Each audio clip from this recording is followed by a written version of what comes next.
Ce soir, on a un discours formidable sur l'art persan à Genève, présenté par le docteur Negar Habibi.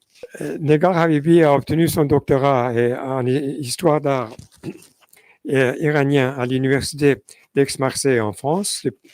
Depuis 2017, elle est chargée d'enseignement des arts de l'Iran et de l'islam à l'université de Genève. En 2021, elle était conférencière à l'école de Louvre, où elle dispensera aussi des cours sur les arts du monde iranien en automne 2023. Elle est l'auteur de Ali et l'occidentalisme safavide, publié par Brill en 2018. Elle a également publié un extrait de Shahnameh en 2021 chez Pocket et Revue des deux mondes. Negar est l'auteur de nombreux articles sur les productions artistiques, le mécénat féminin et la société en Iran du XVIIe siècle. Depuis septembre 2021, elle a entrepris l'étude à la recherche sur Jean Pozzi, un collectionneur français, dont la collection persan est en legs au musée d'art et d'histoire de Genève. Ce projet est en grande partie soutenu par la Fondation Soudavar et depuis février dernier aussi par la Fondation Mossadegh. Ainsi, Negar a présenté Jean Pozzi et la collection persane genevoise à plusieurs reprises dans les conférences internationales. Certains de ces articles sur le sujet sont déjà publiés et les autres paraîtront prochainement. Je vous présente le docteur Negar Habibi.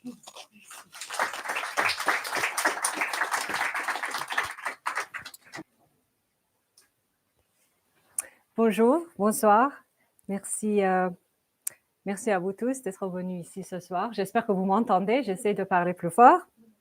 Merci à la Fondation Mossadegh d'avoir organisé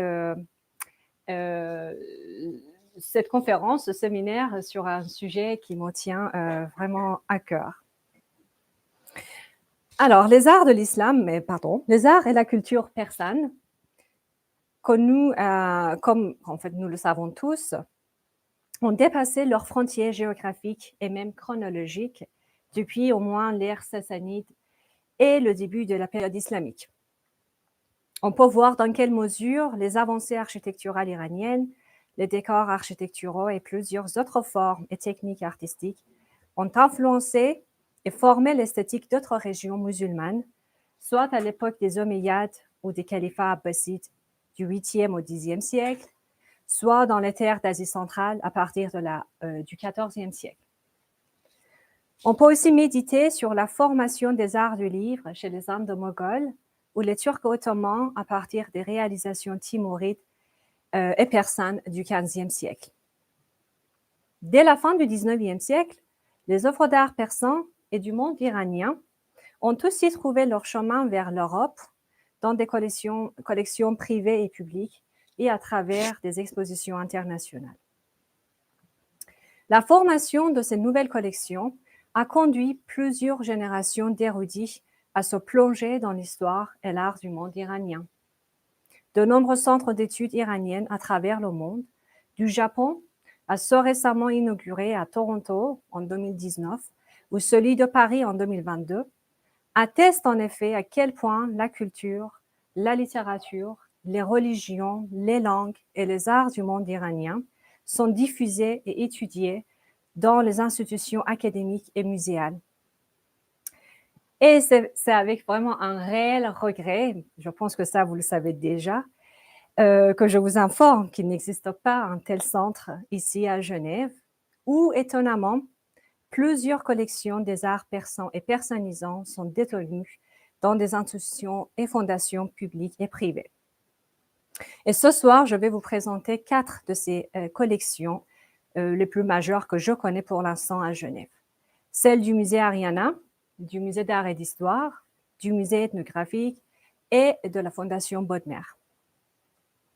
Mais avant de parler des collections d'art, Je dois absolument vous mentionner qu'en 1997, la bibliothèque de l'Université de Genève a reçu le legs de la Fondation Mavi, qui est aujourd'hui disparue, de quelques 15 000 livres, ouvrages et revues académiques sur les religions, l'histoire, la littérature et l'art iranien.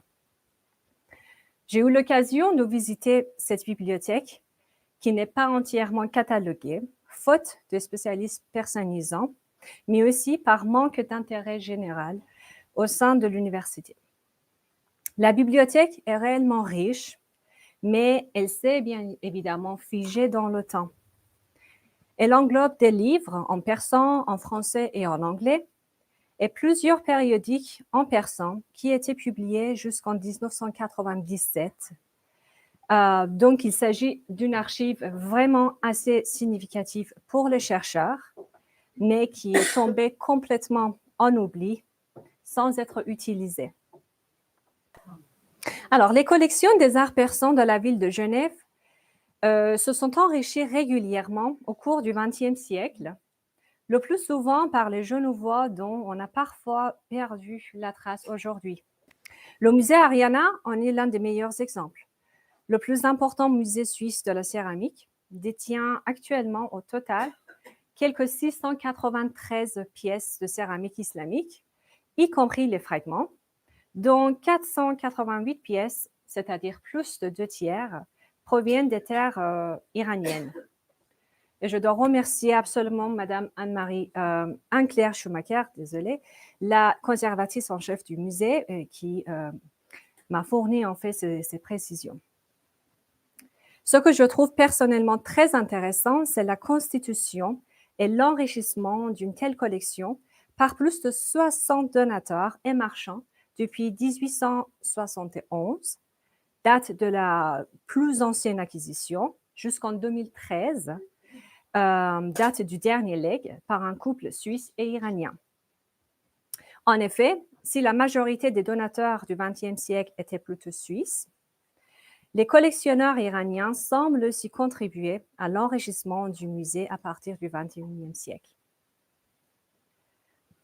Un catalogue richement illustré est publié en 2014 à l'occasion de l'exposition Terre d'Islam, qui présentait la majorité des chefs-d'œuvre du musée, parmi lesquels de nombreux lustres de Koshan du XIIe, XIIIe siècle, des céramiques, des plats, des objets haftrang ou des minoi ou 7 couleurs, et plusieurs porcelaines bleues et blanches safavides au XVIe et XVIIe siècle, les fabrications de Maybot et les carreaux bleus en relief de Téhéran au XIXe siècle.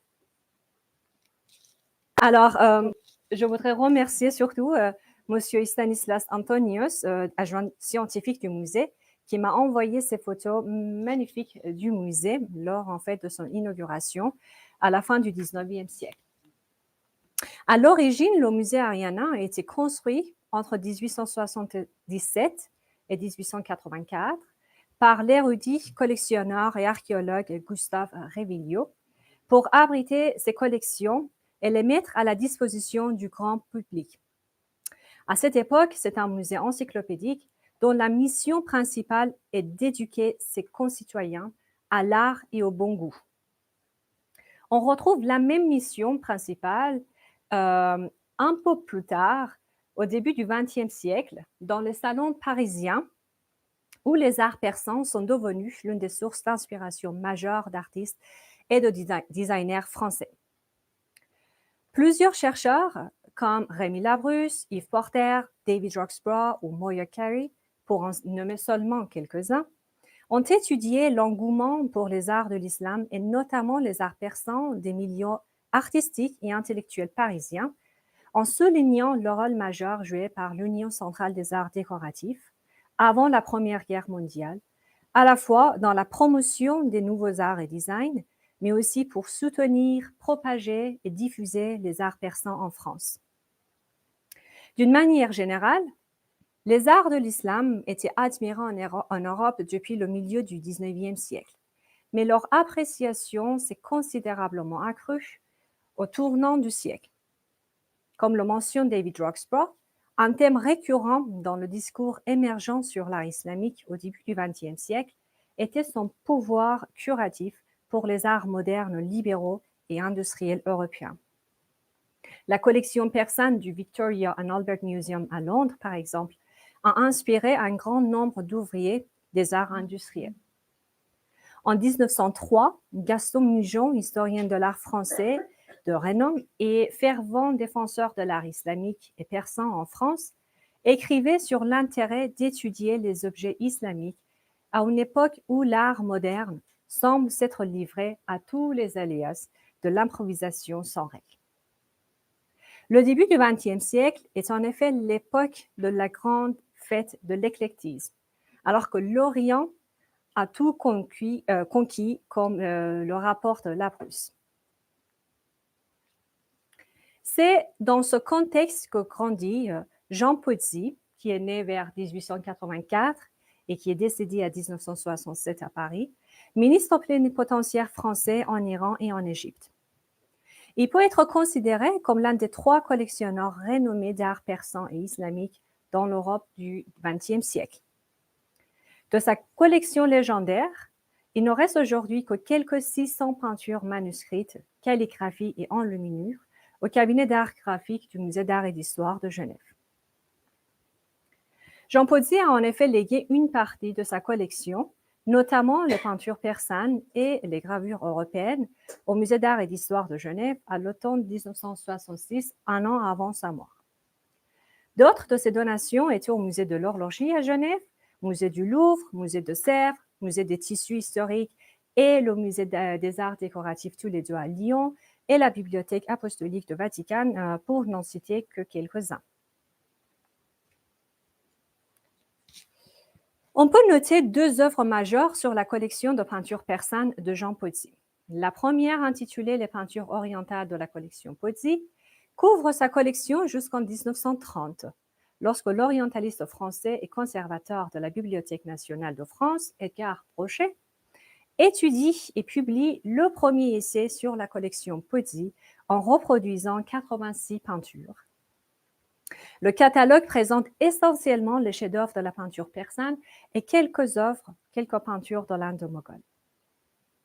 Le deuxième grand catalogue a été publié plus de 60 ans plus tard, en 1992, par Basil William Robinson, fameux historien d'art et conservateur au V&A, à la suite d'une exposition sur la collection Pozzi au Musée d'art et d'histoire.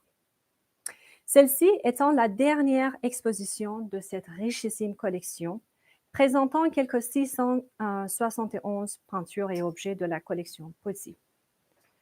On peut noter ici que Robinson avait déjà publié un court essai sur quelques 300 illustrations du livre et folios calligraphiques de la collection Pozzi en 1974, lors de l'arrivée de la collection au Musée d'art et d'histoire. Les folios les plus connus et réputés de la collection persane du MH, issus des manuscrits royaux, tels que par exemple le Shahnameh ou le livre des rois mongols datant du début du XIVe siècle, ou le Falnameh, le livre des sœurs de Shah Tahmasp datant au XVIe siècle, ont été présentés dans certaines expositions suisses ou à l'international. Mais il faut admettre que cette collection, si riche et unique, est tombée, elle aussi, en oubli. Cela fait plus de 30 ans qu'elle n'a pas été exposée au public local ou international dans son intégralité. Certains chercheurs académiques se rappellent toujours de la dernière exposition en 92, mais les chercheurs et historiens d'art plus jeunes ne connaissent vraiment pas la collection persane genevoise. Depuis septembre 2021, et avec notamment le soutien financier de la Fondation Sudaval et le soutien technique et bienveillant du cabinet d'art graphique que je remercie là tout de suite, j'ai entamé la lecture et la recherche sur les folios persanes de la collection Pozzi. Le but était d'abord de corriger quelques erreurs sur le catalogue en ligne, qui était la vitrine du musée à l'international. Ces erreurs ou mauvaises lectures ont été surtout très nombreuses sur les œuvres de l'époque Qajar, autrement dit des œuvres datant de la fin du XVIIIe jusqu'au début du XXe siècle.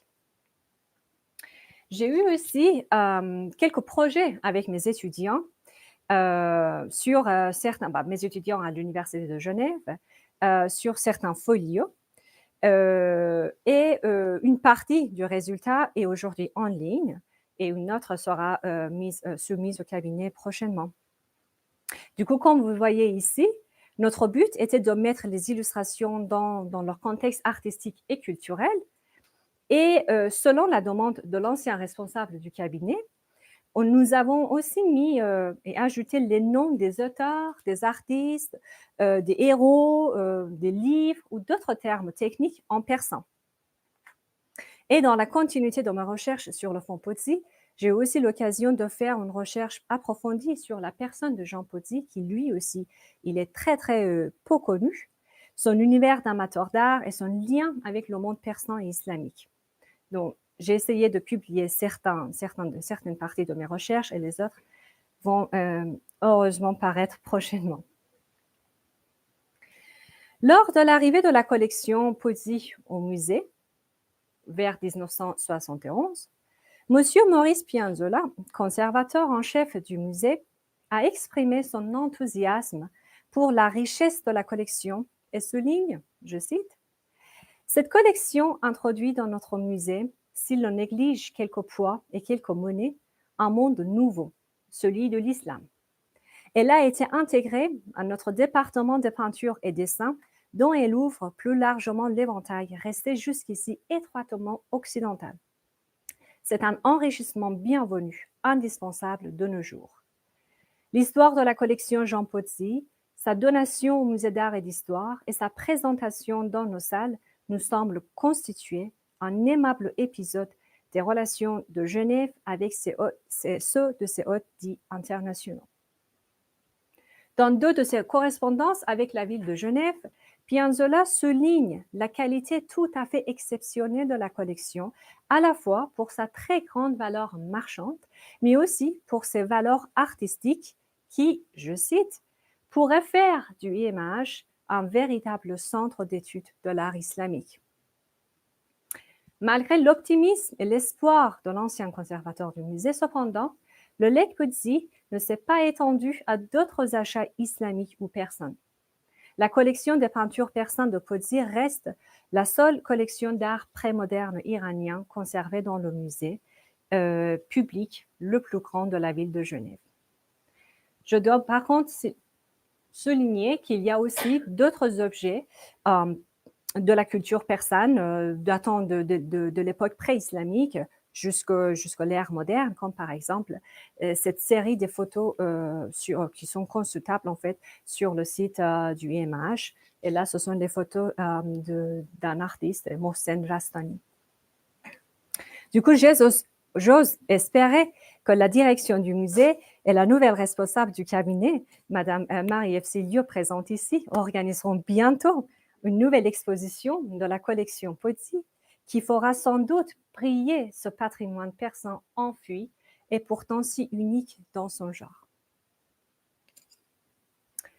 Il y a aussi quelques 400 objets iraniens, tels que les boîtes, les plumiers ou qalamdan, les armures, bols ou coupes, dès l'époque pré-islamique jusqu'au XXe siècle dans le musée ethnographique de Genève, où il y a également un manuscrit que le site du musée présente comme Anthologie du poète Shahedi, avec un point d'interrogation, mais dont la fiche technique ne donne pas d'informations sur le colophone, la date ou d'autres détails importants.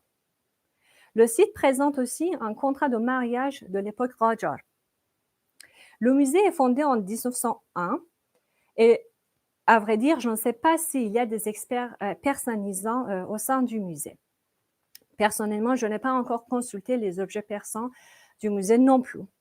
Mais fort heureusement, les sites web des 3 musées municipaux cités jusqu'ici présentent leurs collections en ligne et qui facilitent grandement la tâche de recherche. Au moins une recherche visuelle. C'est le site en fait du musée Ariana qui donne les fiches techniques les plus complètes pour les objets. Le patrimoine persan de la ville de Genève ne concerne pas seulement les collections publiques et municipales, mais aussi celle des fondations privées et particulières. Et là, je pense notamment tout de suite à la sublime collection d'art de la Fondation Martin Bodmer, qui inclut également 35 manuscrits persans, dont plusieurs sont illustrés. Je n'ai pas encore eu l'occasion de connaître en personne ces chefs-d'œuvre, mais ça ne va pas tarder, car la Fondation Bodmer possède en effet plusieurs merveilles issues de la culture et le patrimoine persan et persanisant. Martin Bodmer était un grand bibliophile et collectionneur suisse, et la Fondation Martin Bodmer est à la fois une bibliothèque patrimoniale exceptionnelle, un lieu de recherche et de conservation, ainsi qu'un musée ouvert à tous, dédié à l'écrit des origines de l'écriture jusqu'à nos jours. Et en fait, cette fondation héberge l'un des plus anciens manuscrits de Divan et Hafez, ou le recueil des poèmes de Hafez, fameux poète persan vivant du XIVe siècle. Le manuscrit date de 1455. Il y a aussi une copie de Ramsay, ou le quintet de Nezami, datant du 1448, avec 14 illustrations. Il y a une copie de Golestan, ou le Jardin des Roses de Saadi, qui est daté de 1547 et qui est tout simplement un chef-d'œuvre parce qu'il a été fait sous la supervision artistique d'un grand maître calligraphe, maître Sultan Mira Kemoshi. La Fondation a plusieurs manuscrits complets. Certains sont déjà nommés, datant déjà du 15e jusqu'au facilement 19e, par exemple, avec cet exemple, avec une dizaine d'illustrations. Il y a des copies illustrées de pas mal d'autres recueils ou de divans d'autres poètes, encore du 15e, facilement jusqu'à 17e, comme par exemple ce divan de Jami datant du 1615. Par contre, les images que je vous montre ici sont tous d'après la page d'Instagram de la Fondation, parce que toutes les offres ne sont pas encore complètement étudiées. D'ailleurs, ils ne sont pas encore mis complètement en ligne. Mais parmi les objets et les livres qui sont déjà numérisés, on peut trouver 2 manuscrits, par exemple, sur le site, qui sont au texte persan, avec les illustrations type indien moghol et uzbek, datant du XVIIe au XIXe siècle. Et là, je dois encore remercier M. Nicolas Ducimotière, qui est le vice-directeur de la Fondation Bodmer, qui m'a gentiment en fait fourni une liste des manuscrits persans et orientaux au sein de la Fondation Bodmer. Voilà donc quelques ébauches sur l'étendue de ce splendeur du patrimoine artistique persan à Genève, qui est pourtant enfoui, peu connu et peu documenté.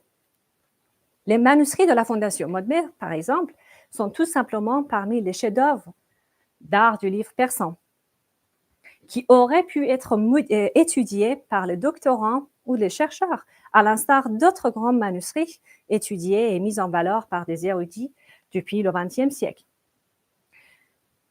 Pourtant, les chercheurs ne sont guère au courant des merveilles genevoises et donc manifestent peu d'intérêt pour entamer des projets académiques. Il y a heureusement la Fondation Max von Berchem, qui encourage les experts en leur accordant des subsides de recherche. Mais d'autres institutions de recherche suisses, privées ou publiques, ne considèrent pas encore, et je le dis encore avec énormément de regret, une valeur scientifique suffisante pour investir sur les recherches des objets d'art non occidentaux, notamment issus des terres de l'islam ou de l'Iran.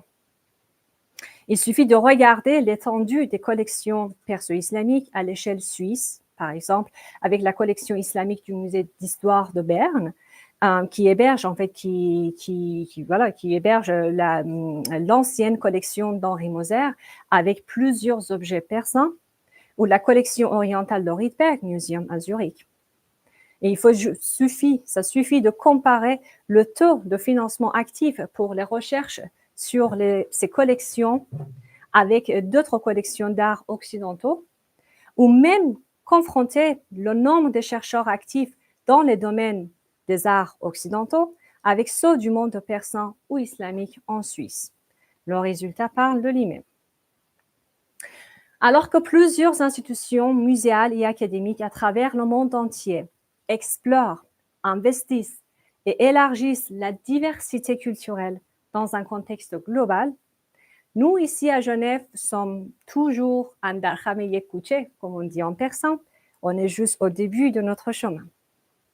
Et c'est doublement regrettable, car Genève a toujours été au cœur de toutes les relations politiques et économiques entre l'Orient et l'Occident. Elle détient des trésors de la civilisation persane, à l'instar de Paris, Londres ou Berlin. Pourtant, le potentiel inouï que portent ces différentes collections genevoises reste inconnu au public et savant. Les trésors persans de Genève peuvent cependant contribuer de manière significative et durable aux recherches académiques en créant par exemple un centre d'études persanes ou persanisant, où les étudiants et chercheurs pourront bénéficier des études et observations directes des objets d'art.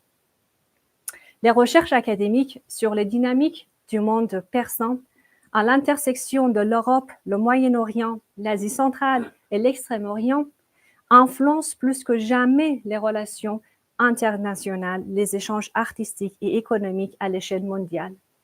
Faire connaître une telle richesse contribuerait directement à la richesse du patrimoine culturel genevois et le rayonnement international de Genève. Mais je voudrais juste conclure mon intervention en soulignant quand même un point qui peut peut-être paraître un petit peu éloquent. Si la ville de Genève ne voit pas encore la valeur académique, culturelle ou même l'apport financier qui pourrait avoir ces richissimes collections persanes, si la ville n'est pas encore prête à s'investir durablement sur ces trésors, alors c'est à nous, les chercheurs, les connaisseurs, les persophiles, de montrer leur valeur, d'en parler de vive voix et d'investir d'une manière ou d'une autre sur le rayonnement de ces collections, de ce splendeur enfoui et le faire connaître au public local et international. Merci pour votre attention.